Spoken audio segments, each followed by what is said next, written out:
Hello, everybody. Thank you very much for logging on to today's webinar. Today we'll discuss funding cancer R&D with non-dilutive capital. I will focus on NIH, primarily NCI, and also discuss some Department of Defense opportunities, an FDA program. Altogether about 24, I believe, different opportunities I'll discuss. Just to introduce myself, my name is Ayal Ronen. I'm a Vice President with FreeMind. I've been so for over 2 years now. Did start in the grant writing, so quite familiar with the trenches, and here to share my experiences and show you how to target and non-dilutive sources of funding for your cancer R&D projects. Just to introduce who's speaking with you today, FreeMind. We're essentially a consulting firm. What we try to do is help our clients get as much money as possible from non-dilutive sources. About $50 billion annually are allocated to these funding mechanisms, and that is what we try to target. We do this across the life sciences. We work with academic institutions, medical centers, research institutes, and industry. Could be a small startup, 3-4 individuals, and all the way through members of large pharmaceutical companies, and really anything in between. We've been doing this for 14 years now, 35 full-time employees on staff. Pretty large client base and a huge knowledge base and expertise there. Submit about 250 applications every single year. What we essentially try to do is maximize your funding potential, maximize your efforts in this field. We help in a broad way of looking at things. We help you identify the most relevant funding opportunities. We help you strategize as to the applications. Chances for award, we try to maximize those through looking at the various parts of the application. And we also help put together complex project production processes. We oversee this effort. And I will go into further detail towards the end of the presentation where I will provide you our means of how we go about doing things, and you're welcome to try this at home as well. The application writing is a joint effort, and we would also help you with contract negotiations when this is relevant. So just to give you some perspective, the NIH budget for 2012 effectively was $30.9 billion. The very large portion on the right-hand side of this pie would be the research project grants, over $16 billion. Basically, the only portions here in this pie that aren't relevant to you would be the intramural research, the management support. Most of these pockets of money are or could be relevant to you. I would imagine research training to a lesser extent, but definitely research projects, R&D contracts could be relevant, and so on. Now, in terms of the cancer space, this is data that I found dating back to 2010. I assume it's already gone up since then. Total cost of cancer in 2010 was $124 billion, and you can see the various costs per cancer type or per cancer site, where breast cancer is leading with $16.5 billion, colorectal, lung, lymphoma, prostate. All these are very large expenditures here. Now, what the NCI is trying to do and what the other pockets of money are trying to do, they're trying essentially to lower the the healthcare burden, and of course to meet unmet medical needs. And this $5.2 billion that NCI is going to or award or is the budget of NCI, this is what it's designed to do. Now, I'll give you a little bit more insight into the NCI funding over during 2012, and there's a long tail here that makes perfect sense. The smaller incidents would receive less dollar value. Breast cancer does lead in terms of the cancer site, lung cancer, prostate cancer, colorectal cancer, and it is comparable to the healthcare burden, and this makes perfect sense. Now, how does NCI actually award these programs, these dollars? Well, first and foremost, through research project grants. About 43% goes to research project grants, 5,000 projects in 2012, including SBIR, over $2 billion just from NCI. The R&D contracts, $600 million, etc. So, by the way, 2013 requested budget, the President's request is $5.8 billion. Now, if you go online and search for funding opportunities stemming from the NCI, would be the left pie, I guess. The right-hand side would be solicitations that NCI participates in. What you can see is that NCI issued 82 solicitations, or 82 solicitations were issued by the NCI, where most relevant to you guys would be the R21 mechanism, the R01 mechanism, and the U mechanism, U1, for example. R03, much to lesser extent, it's about $50,000, so probably speaks less to you. And of course, the SBIR STTR program. Yes, a lot of these are paired solicitations, and I'll show you that in a few slides. Now, looking at where NCI participates, it's even a larger number. And once again, many R01s, 50% of those are R01s that NCI participates in, R21s that NCI participates in, SBIRs that NCI participates in. And so essentially, and by the way, there is no overlap here. So these are really to show, this is really to show you that we have about 200 solicitations that you could potentially be targeting. Once again, there is some overlap here in the field. Now, even if you don't recognize your specific science that you would like to try to match with a specific solicitation, that is okay. The reason I say this is because many are actually awarded through the omnibus solicitations. Now, the first one I'd like to share with you would be the R01 research grant. Anyone in the field should be aware of anyone in the field, I mean non-dilutive funding field, should be aware of the omnibus R01. NCI participates in this R01 research project grant, necessitates preliminary data, $500,000 per year for up to 5 years, typically hypothesis-driven, and historically is associated with academics, although companies are able to win R01s as well. Now, the SBIR and the STTR, the Small Business Innovative Research and the Small Business Technology Transfer omnibus solicitations, also NCI participates in, and this could be a fantastic source of funding, or rather the relevant solicitation for you, provided there is no exact match for what you're looking to fund. And this is very important for me to stress. About 80% of awards are actually awarded through the omnibus solicitations or through investigator-initiated proposals, and are not necessarily the specific solicitations that I will share with you momentarily. Please note, though, that SBIR, you are required as a company to carry out at least 2/3 in-house. How is this calculated? That's a very good question. But the bottom line is that you do have to have efforts in-house. STTR about 40% in-house, and also the academic has to carry out a certain percentage. For phase 2, the percentage does go down to 50% for the SBIR. But once again, you do have to carry out work in-house. These are standard due dates. The next one for R01 would be October 5th, and SBIR STTR, if you're really speedy, you can meet the August 5th deadline, although probably the next logical one would be for you the December 5th deadline. Just looking at the SBIR STTR NCI project pipeline, in 2012, we're looking about, or no, sorry, not 2012, just an overall pipeline, current pipeline.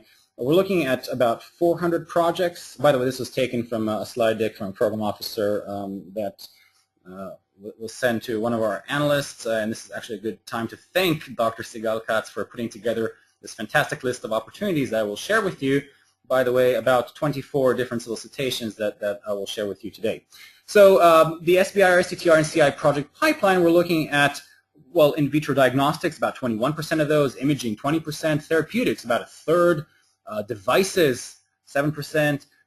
So you just have to find your niche, and there is really anything is fundable provided you are meeting certain criteria, which I will discuss later on. First and foremost, are you within the interest of the NCI, and is what you're proposing once again of interest to them, is within the agenda.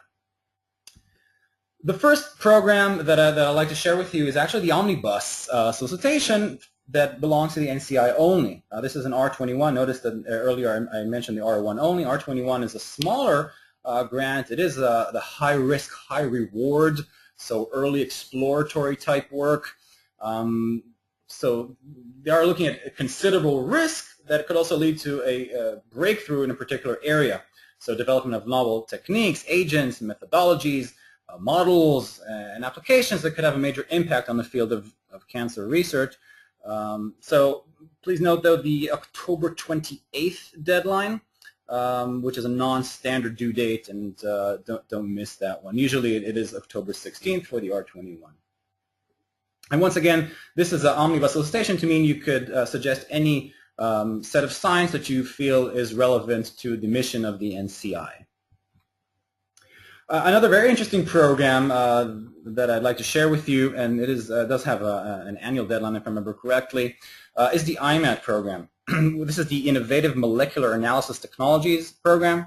What they're trying to do is they're aiming at development and integration of novel and emerging technologies in the support of cancer research, diagnosis, and treatment. Just to give you some examples of past awards, the Affymetrix gene chip, I'm sure everyone's familiar with, and this stemmed from this solicitation. 3 related thematic components. The first one would be the Innovative and Applied Emerging Technologies in Biospecimen Science. It is centered on the development of novel sample preparation technologies that are suitable for molecular analysis of cancer cells and the host environment. Second one would be the application and use of transformative emerging technologies in cancer research, which is designed to support research projects evaluating technologies that are ready for initial clinical or laboratory application in cancer research.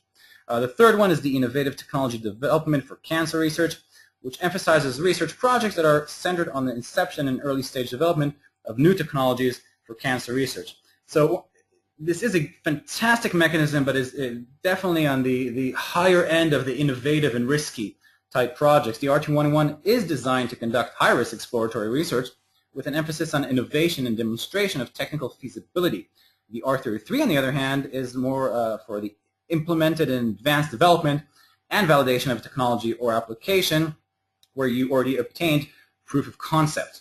So for the R21, you don't necessarily need preliminary data. I would recommend that you do add something if you do have. But however, you must demonstrate the innovative nature of the technology and the approach that you're trying to develop. Quite crucial will be the milestones. These have to be quantitative milestones for each of the specific aims. And they are essentially provided as a means or to determine whether the project is meeting its goals and coming to completion, whether, of course, you've successfully reached those goals. And as always that I like to say, milestones should be clearly stated, quantitative, and, of course, attainable.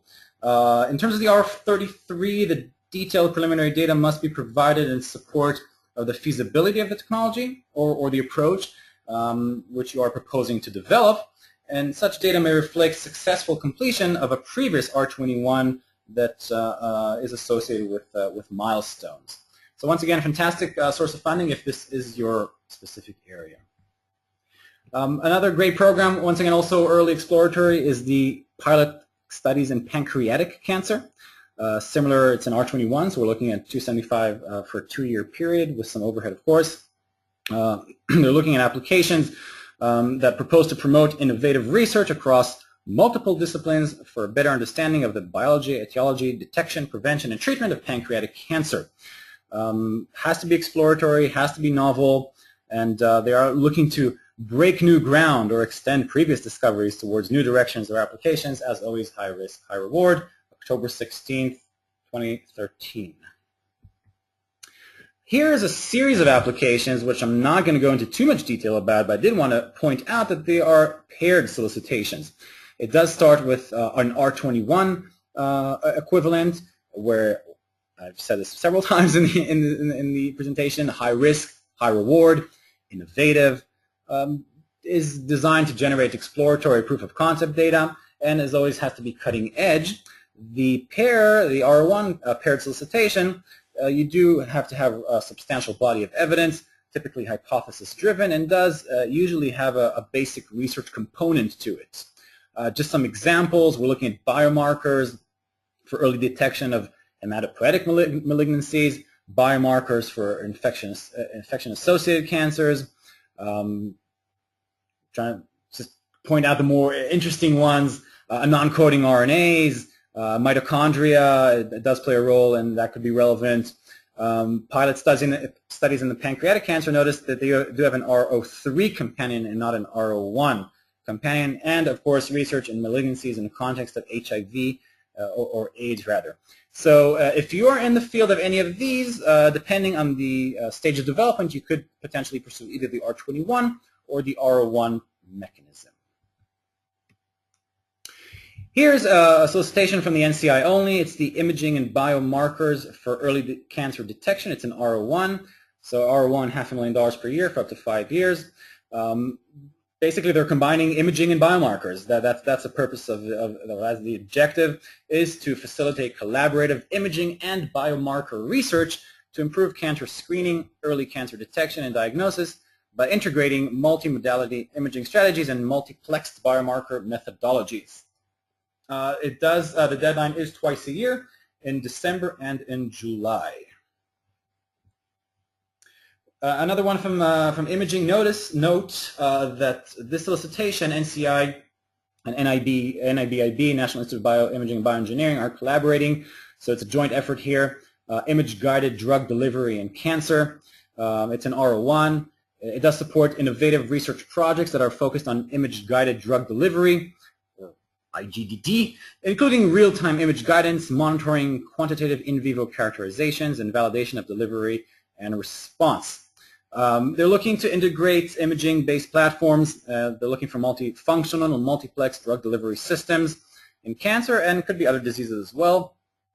Quantitative imaging assays for drug delivery and early intervention. Deadline is November 19th, 2013. It is a non-standard due date. Here's an interesting program that calls for a partnership. Partnerships to mean interdisciplinary, multi-institutional research team. That's what they're looking to comprise here. It's the Academic Industrial Partnership for Translation of In Vivo Imaging Systems for Cancer Investigations. Standard R1 in terms of the budgetary requirements. Supports clinical trials, that emphasize optimization and validation of performance of imaging systems, including devices, agents, and or methods. It will not support commercial production. We get asked a lot about commercial activities, and I'm afraid that there aren't many opportunities that are able to fund commercialization activities. So just want to make that point. It does encourage applicants from research partnerships formed by academic and industrial investigators to accelerate the translation in vivo imaging, image-guided and or spectroscopic systems and methods designed to solve targeted cancer problems. Here's another NIBIB NCI joint effort. It's the Exploratory Developmental Bioengineering Research Grant. It does support innovative, high-risk, high-payoff projects within the field of bioengineering. So any of you medical device guys out there. These projects should be in R&D, research and development of new technologies. This application may propose hypothesis-driven, discovery-driven, developmental, or design-directed research, and is appropriate for evaluating unproven approaches for which there is minimal or no preliminary data. Now, the equivalent would be an R1. It's another paired solicitation, if you will, just this time from the NIBAB and the NCI. It's the Bioengineering Research Grant, $2.5 million, direct cost over 5 years. So depending on your stage of development, you could either go for the R21 or the R01. Here's another opportunity, one of those 110 that I mentioned in the beginning of the talk that NCI participates in. It's in the nanosciences and nanotechnology. So it's a nanoscience and nanotechnology in biology and medicine. So it is NIH-wide, well, not all NIH institutes, but NCI does play a role there. The scope would be nanoscience and nanotechnology approaches to address problems in biology and medicine. That's a general scheme of things. They're looking at cutting-edge nanoscience and nanotechnology research that can lead to biomedical breakthroughs and new investigations into the diagnosis, treatment, management of an array of diseases and traumatic injuries. Array of diseases meaning cancer, one of them. If you look carefully at the solicitation, you can see what specific areas of interest are of interest to NCI. This R1 does have an R21 equivalent, which is the nanoscience and nanotechnology in biology and medicine, R21. Standard due date, October 16th, as well as standard dollar value, $275 over a 2-year period. Here's an opportunity that it is from, well, from the NCI, rather, not NIH-wide. Investigators essentially do not receive grant funds through this program, so there's no award in this program. Rather, you gain access to scientific capabilities and resources. What I would recommend is just go online to next.cancer.gov, and you could read more carefully what they're offering, what they're able to carry out in-house. The idea is to enable a clear, robust NCI pipeline all the way from target discovery through proof of concept, clinical trials for academic, small biotech, and pharma investigators.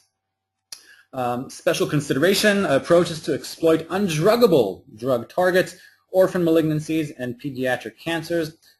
Speaking of orphan malignancies, we'll get to that as well. It also supports discovery and development continuum from initial discovery through phase 2 clinical evaluation. So fantastic program, great to promote or to take your product forward, but then again, there is no award made per se. Speaking of orphan drugs, this would be the Clinical Studies of Safety and Effectiveness of Orphan Products Research Project Grant. It's an R1 mechanism issued by the FDA and is able to support any rare disease or condition. So the clinical development of products in this space, where no current therapy exists or where a product being developed will be superior to the existing therapy. Clinical studies on safety and or effectiveness that will either result in market approval of these drugs, and of course you have to include documentation to support the assertion that the orphan disease or condition to be studied is actually a rare disease or condition. You can get FDA designation, or you could just describe as much in your application. Great. So it is an annual February deadline. Resubmissions are in October. Honestly, we have several in the works, and we're looking forward to this great program.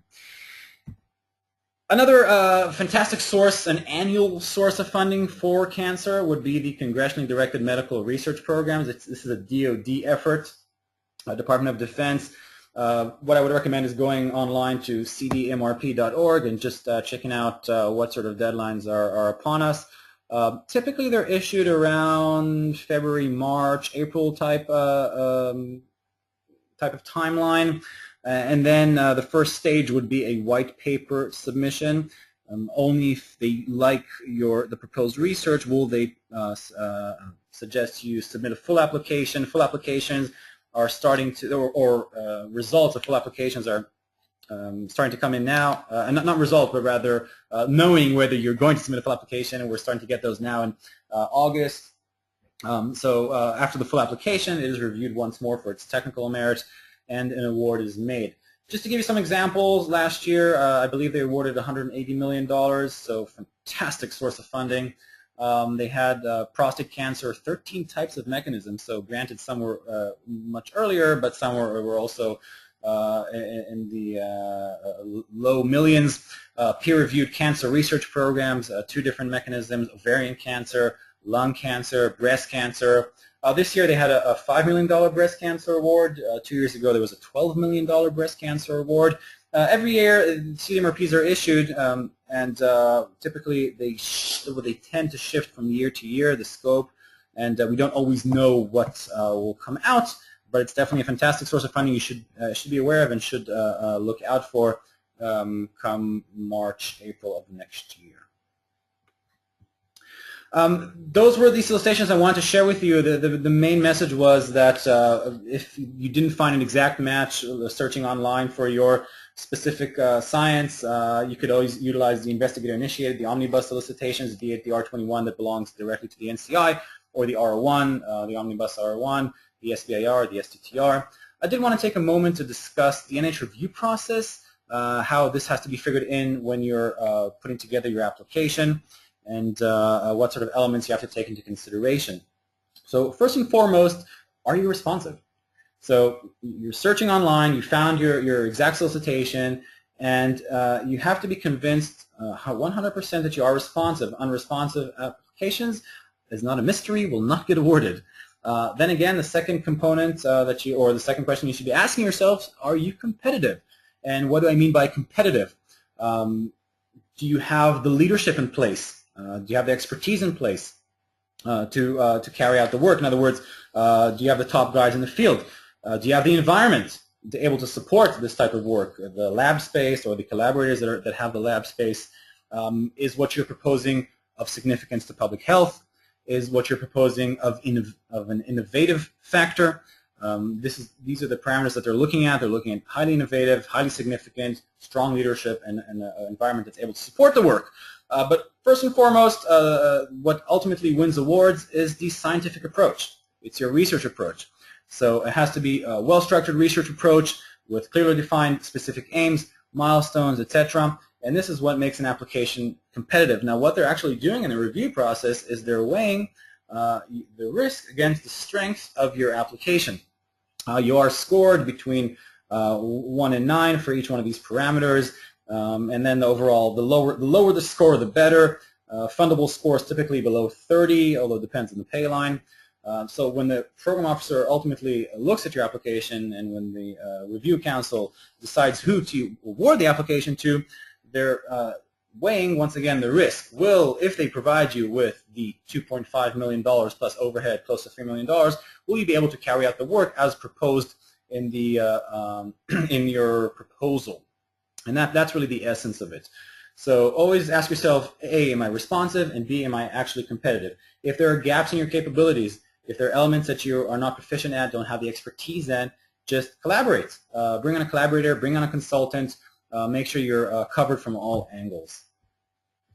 Which brings me to some other points I would like to make regarding maximizing your chances.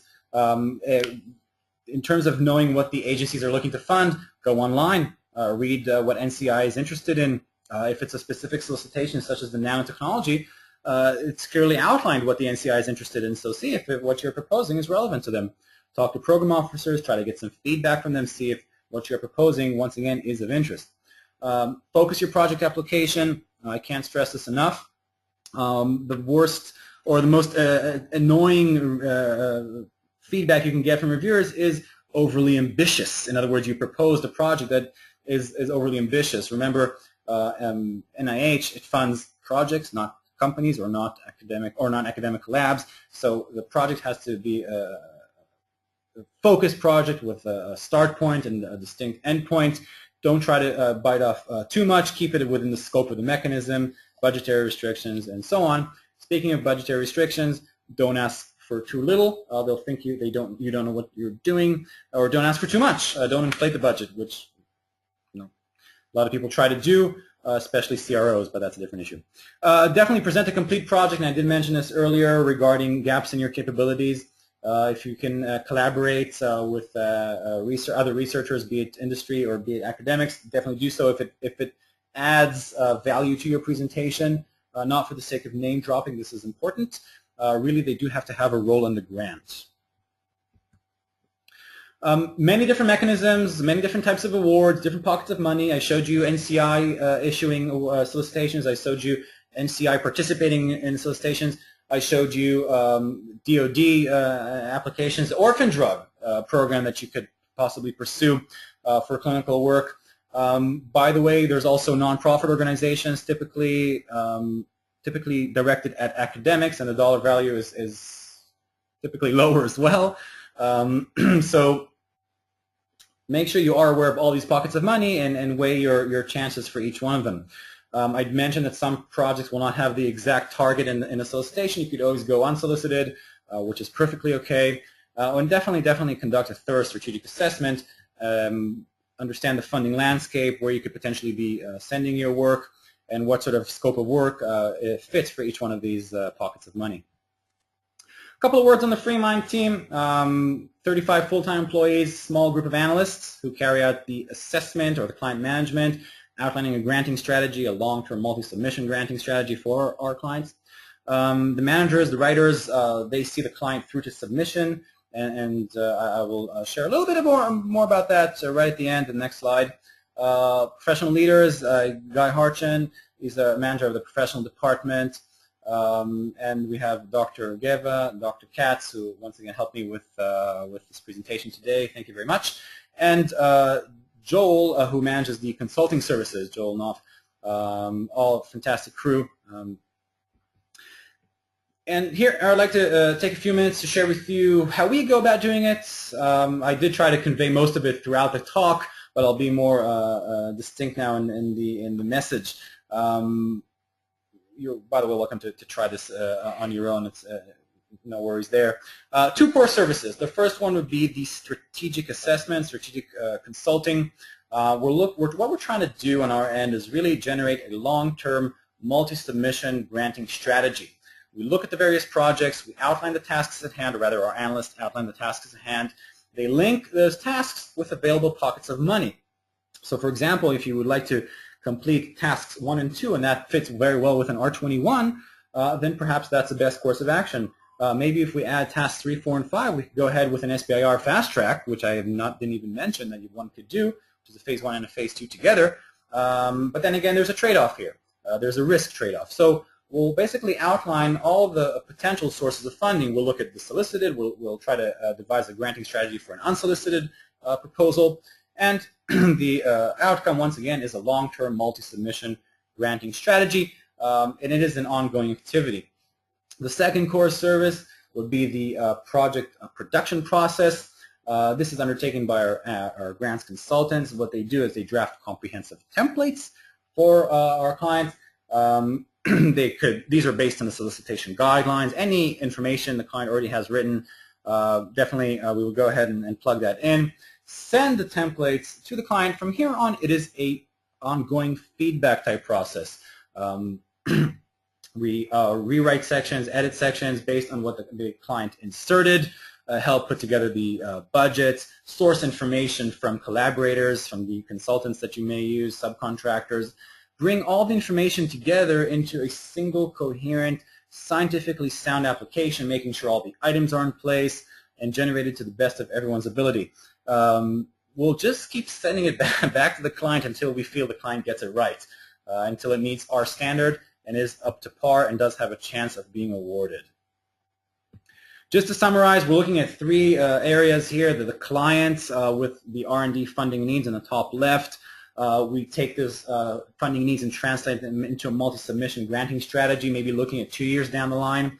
Execute that granting strategy together with the project managers, looking at more of a 6-month timeline, putting forward applications, and then these applications are reviewed, awarded or not, and this cycle continues. What, once again, we're trying to do is really take the client through a multi-submission granting strategy and thus maximizing their efforts in the funding landscape.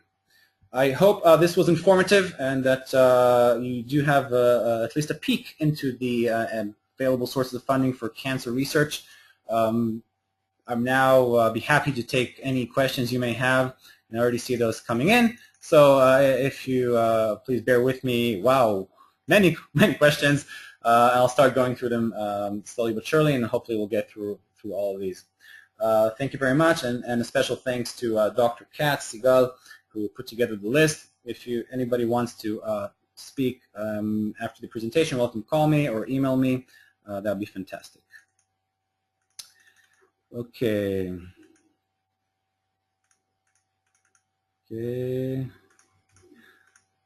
All right. So, classic question: are these funds available for companies?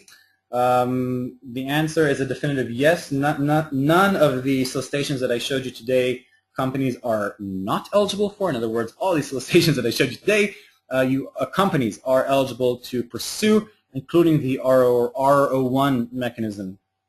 So yes, although SBIR and STTR are the classic industry sources of funding, these are only roughly 3% of the budget, and the remaining 90-some-odd% are still out there, and many of them I showed you today.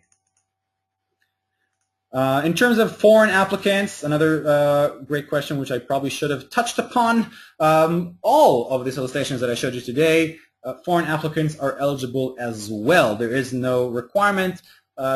Just be aware that as a foreign applicant, you are limited to 8% overhead, whereas local U.S. applicants, industry can request about 35-40% overhead on top of the direct cost. Academics could go as high as 80-100% overhead, depending on their negotiated rates. And you also have to provide a foreign justification, which we know how to do.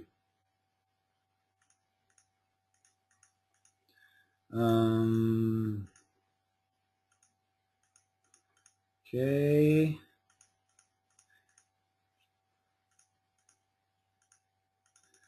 Okay. Getting some questions about costs. Generally speaking, FreeMind, to enable a multi-submission granting strategy, we essentially work on a retainer-based, a nominal monthly retainer that goes as long as everyone's happy, with a 6-month minimum, just to really ensure we show you our worth, meet several deadlines. On top of the retainer, if awarded, we do take a percentage calculated out of the grant, typically between 5 and 7-8% calculated. Someone asked me here a question regarding how much money actually goes to companies for R01s. That's a very good question. Basically, companies win R01s. That's a fact. You can go to the reporter and see for yourself. In terms of statistics, yes, the majority of R01s still go to academics. And as the program officer pointed out to me about a year ago, if he gets 50 applications and 45 of them are from academics and 5 of them are from industry, yes, of course, statistically, the academics are going to win. He said to myself and our managing partner while seated at lunch, he mentioned that he would love for more industry to use the R1 mechanism, but they just don't. They typically focus on the SBIR, the 150K SBIR phase 1 and the $1 million phase 2, which is a great source of funding, but then again, there's so much more out there. So, by the way, there's also the question of collaborations. If you go on the reporter and look for distinctly industry, the applicant organization may be an academic, but the collaborator could very well be an industry partner. And this we don't even take into consideration. So industry is well, or could definitely take advantage of this pocket of money, and as I believe you should be. Please note, and we're not hiding behind this, many R01s do have a basic research component to them, or are looking for a basic research component. So, by the way, some industry are actually happy to do some mechanistic studies using an R01, so that works out well.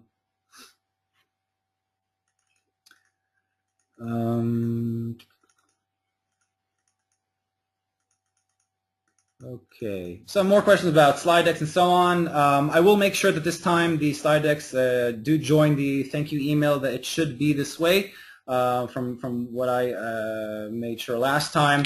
Once again, you can go online to our YouTube channel, a lot of fun stuff there, a lot of great presentations and panel discussions and online webinars or recordings of online webinars. Next week, if relevant to you, you're welcome to tune in to the neurological disorders. We'll try to touch upon the various sources of funding, nonprofits as well, not just NIH, Department of Defense as well. And I hope you enjoyed yourselves today. Thank you very much, and I'll see you next week.